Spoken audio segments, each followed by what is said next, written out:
Hi Care Bears and families, welcome back. It's Mrs. Ung here. All right, let's talk more about things you can do at home with your little ones when it's snowing, wintry, during the holidays at home. Sensory bins are one of my favorite things to do with kids.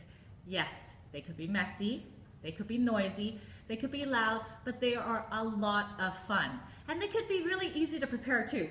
All you need is a tub, usually about this big, so at any tub that you can get at Walmart, Target, Superstore, and preferably deeper so that things don't spill everywhere. For younger kids, of course, you want something more shallow so they can actually reach into the bucket.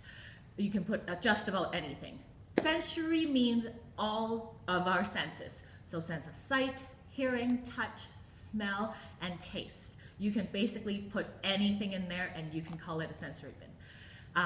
Personally, I'm not really supportive of food sensory bins. I know there are many teachers and many families who like to put food in sensory bins, but we have other ways of working around that and other ways to stimulate their taste, sense of taste and smell other than playing with food.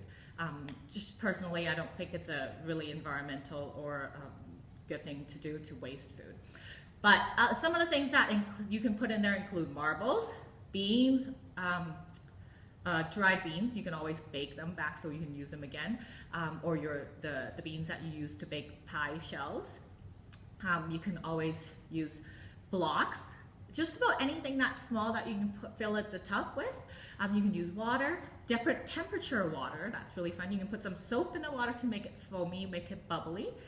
You can definitely make slime or goo with cornstarch, or flour, or anything that's more Play-Doh like.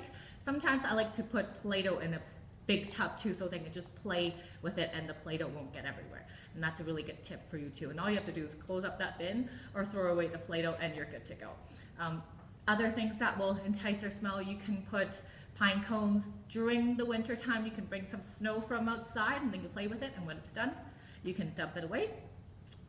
You can also put things that they see every day. You can put socks in there, you can put clothes in there, you can even put some of his toys in there that makes sounds.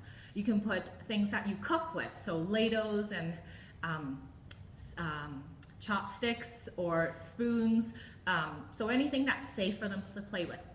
Yes, it means a little bit of noise, and yes, it means a little bit of mess to clean up. But you can always put on a timer and say, hey, we'll play in here for about 10 minutes, and you can engage it with them and play with them. Other ways that you can do sensory play without using the sensory bucket, you can get them to help you with laundry. Lift up the laundry basket. That requires a lot of muscles and their balance, so this is really good for their sensory balance stimulation. As well, what you can do is cook with them. Cooking is a great way to play with food without wasting food. So get them to help you sprinkle some flour. Give them a little bit of flour to touch, to smell, to taste. Give them a little bit of salt or sugar. Let them feel the texture of maybe egg whites or textures of the cookie dough that you made up, or smelling the cake batter. These are wonderful, wonderful, practical, everyday lives ways of incorporating sensory play in there. So some of the things you can do while you're doing the sensory play with them: asking questions, asking open-ended questions. What do you think if we fill this big bucket with marbles? What do you think if we pour it down? What do you think if we use the big bucket and the little bucket? Which one holds more? So you can incorporate lots of different kinds of academic areas into it as well. You can definitely include literacy learning in there. You can write alphabets and goop or slime or Play-Doh. You can make it definitely with Play-Doh. So these are some really simple ways of playing with your kids at home, and these are wonderful, wonderful memories that you will create together. Don't forget to take some pictures. All right, that's everything for this week. Give it a try at home, and we'll see you next week. Bye-bye.